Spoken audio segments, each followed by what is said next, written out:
वंदे पुरुषोत्तमम। एक वाणी से मैं आज के इस विषय को बताना शुरू करना चाहूँगा। वो है, ना होता साधुजन जल मरता संसार।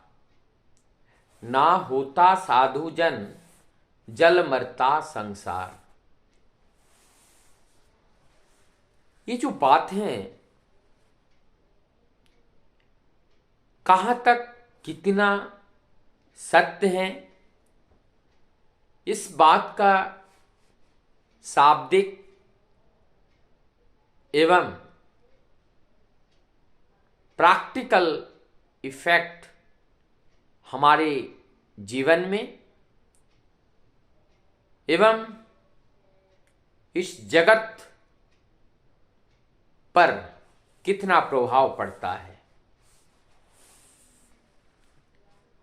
इसका मतलब एक सत्य तो है और उस सत्य के अनुसरण करने वाले भी हैं और उस सत्य को पददलित करने वाले भी हैं। अच्छे कार्य करने वाले भी हैं और गलत कार्य करने वाले भी हैं। हमारी इस देह के अंदर,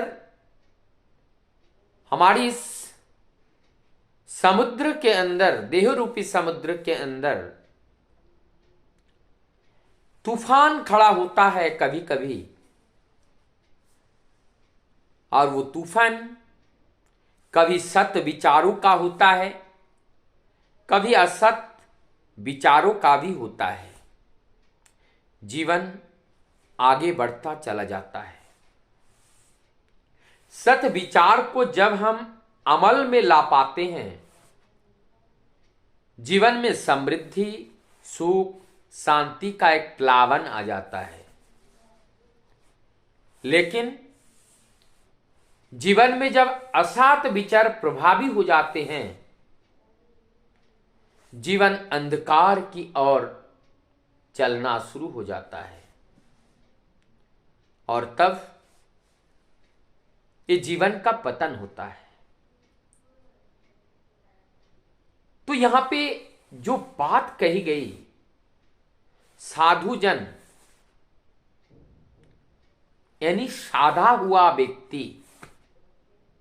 साधा हुआ माने जिनके अंदर लेश मात्र भौतिक जगत के प्रति पाने का, भोगने का कोई लिप्सा ना हो, इतना साधा हुआ है, यह है साधुजन।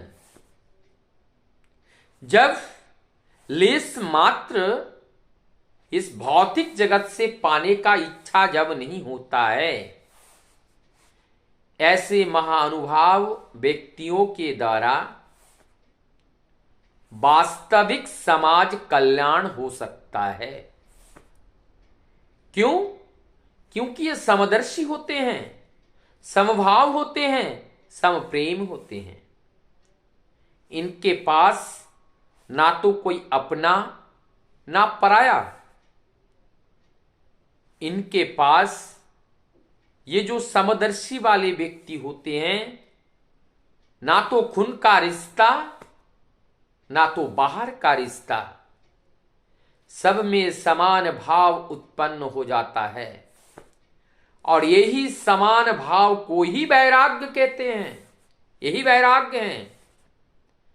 हम इस जगत के अंदर रह करके सभी चीजों को देखते हुए हमारे अंदर वैराग्य आ गया, और ये जब वैराग्य का उदय होता है तभी प्रेम का भी जागरण होते हैं, और उस प्रेम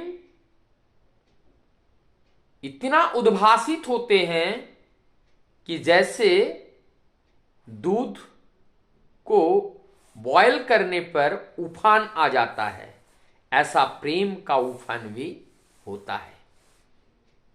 तो हम क्या कह रहे हैं? ऐसे व्यक्ति, समदर्शी व्यक्ति ही समाज को सुख शांति दे पाते हैं। तो ऐसी जरूरत है, सबकी सुख सबकी शांति की इच्छाएं हैं, वासनाएं हैं। तो ये वासनाएं पाएगा किसके के पास से? एक साधु जन के पास से।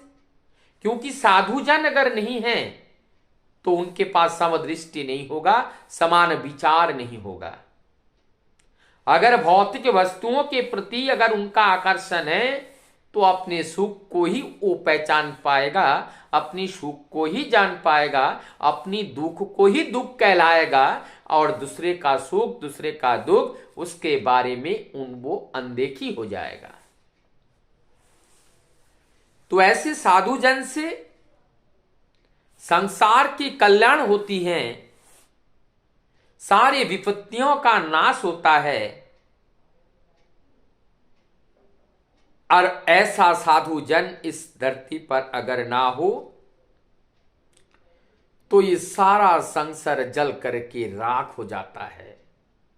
इसका मतलब जितना हम मेटलिस्टिक होते जाएंगे, जगत के प्रति आसक्त होते जाएंगे, उतना ही ये प्रजनन प्रगति, ये जो सृजन प्रगति है, और उनमें से ये मानव प्राणी लुप्त प्राय होते दिखाई दे रहा है।